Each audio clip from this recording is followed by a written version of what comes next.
केंद्रीय गृह मंत्री अमित शाह ने कैराना से डोर टू डोर कैंपेन की शुरुआत करते हुए घर घर पहुंचकर लोगों के बीच बीजेपी का पर्चा बांटा। नमस्कार, मैं हूं आपके साथ पायल रावत और आप देख रहे हैं प्राइम न्यूज 24। आज गृह मंत्री अमित शाह ने कैराना में घर घर जाकर लोगों से स्थानीय भाजपा प्रत्याशी को वोट देने की अपील की। उनके साथ भारी संख्या में सुरक्षा कर्मी और स्थानीय भाजपा कार्यकर्ता साथ रहे। अमित शाह ने स्थानीय मतदाताओं को केंद्र की मोदी और प्रदेश की योगी सरकार की लाभकारी योजनाओं के बारे में जानकारी दी। उन्होंने भाजपा प्रत्याशियों को जिताने के लिए घर घर जाकर वोट मांगा। साथ ही मीडिया से कहा कि अब यूपी में पलायन नहीं होता है। पलायन करने के लिए जो मजबूर करते थे वे खुद पलायन कर गए हैं। कैराना में अपने डोर टू डोर कैंपेन के दौरान गृह मंत्री अमित शाह ने भाजपा उम्मीदवार मृंगाका सिंह और पार्टी की जीत सुनिश्चित करने को लेकर लोगों से अपील की। आज पश्चिम यूपी के कैराना नगर से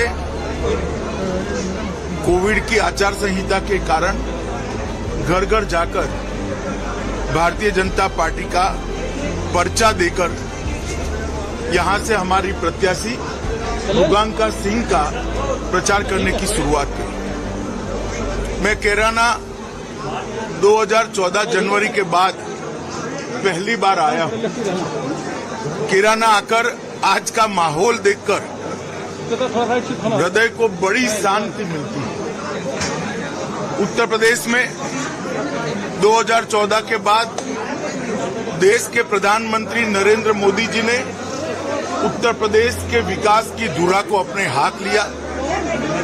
2017 में भारतीय जनता पार्टी की सरकार बनने के बाद योगी आदित्यनाथ जी मुख्यमंत्री बने और उन्होंने विकास की गति को और तेज किया। समग्र प्रदेश के अंदर विकास की एक नई उत्साह की लहर दिखाई दे पड़ती है। ढेर सारे रोड, ढेर सारे एयरपोर्ट्स, मेडिकल कॉलेज, हर गरीब के घर में गैस, हर गरीब के घर में शौचालय, हर गरीब के घर में लाइट, हर गरीब को प्रधानमंत्री आयुष्मान भारत योजना का कार्ड, कोरोना के समय में हर व्यक्ति को मुफ्त टीका, हर व्यक्ति को मुफ्त राशन, ये सारी योजनाएं उत्तर प्रदेश में मोदी जी ने जो भेजी है, योगी जी ने नीचे तक उसको लागू किया। मगर कोई भी प्रदेश हो, इसके विकास की प्राथमिक शर्त होती है कि वहां कानून और व्यवस्था की स्थिति ठीक है। यही कैराना है जहां पहले से लोग पलायन कर रहे हैं। आज मैं जब राउंड लेने निकला, उन्होंने कहा मोदी जी की कृपा हो गई, भाजपा की सरकार बनी, योगी जी ने कानून और व्यवस्था को सुधारा है, हमें पलायन करने वाले पलायन कर गए। ये जो आत्मविश्वास उत्तर प्रदेश की जनता में मैं देख रहा हूं, मुझे लगता है कि आने वाले दिनों में उत्तर प्रदेश भारत का सबसे विकसित राज्य बनने जा रहा है। आज अभी मैं मित्तल परिवार के साथ बैठा था, कभी उनको भी पलायन करना पड़ा था। बड़े इत्मीनान से परिवार के 11 सदस्य मेरे साथ बैठे। उन्होंने कहा अब हमें कोई भय नहीं है, सब शांति से यहाँ अपना व्यापार कारोबार कर रहे हैं। मैं उत्तर प्रदेश की जनता को बताना चाहता हूँ कि उत्तर प्रदेश में कानून और व्यवस्था की स्थिति को बरकरार रखना है। उत्तर प्रदेश में तुष्टीकरण को खत्म करना है। उत्तर प्रदेश में एक जाति के लिए काम करने वाली सरकारों की प्रथाओं को खत्म करना है और मोदी जी के नेतृत्व में उत्तर प्रदेश का विकास करना है। तो फिर से एक बार यहाँ योगी आदित्यनाथ के नेतृत्व में भारतीय जनता पार्टी की सरकार प्रचंड बहुमत से बनानी। पश्चिम में 10 तारीख को चुनाव है।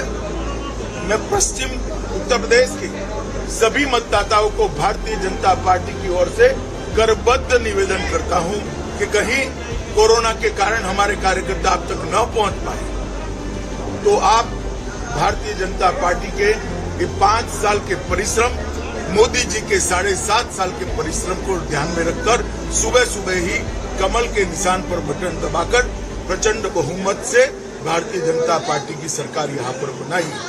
मित्रों, पूरे पश्चिमी उत्तर प्रदेश में, चाहे गन्ना किसान हो, चाहे मजदूर हो, चाहे गरीब हो, चाहे व्यापारी हो, चाहे मध्यम वर्ग या नोएडा में रहने वाले लोग, सभी लोगों की एक ही आवाज सुनाई पड़ती है कि इस बार भाजपा 300 पार।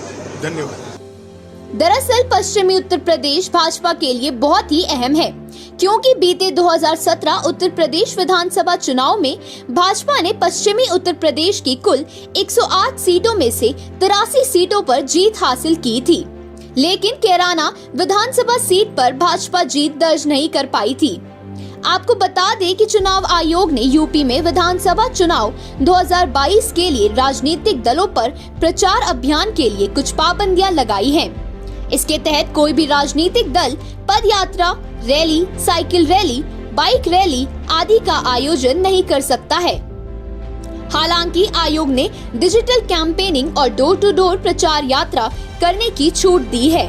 प्राइम न्यूज़ 24 के लिए पायल रावत की रिपोर्ट।